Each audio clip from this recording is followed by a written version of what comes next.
אוקיי, היום אלעד עולה לתורה, ראשון ל-11 הוא התחתן, ב3 בנובמבר החתונה.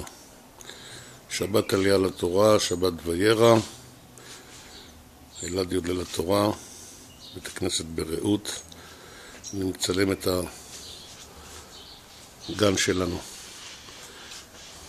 לפני, ואתם גם תקבלו אותו אחרי שכל המטעמים יגיעו והתקרובת לאנשים מצפים.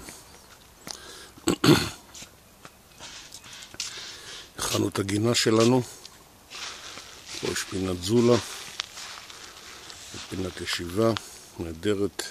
הגריל כמובן לא עובד היום, מחצלת על הדשא. יש לנו בסך הכל כ-60 מוזמנים.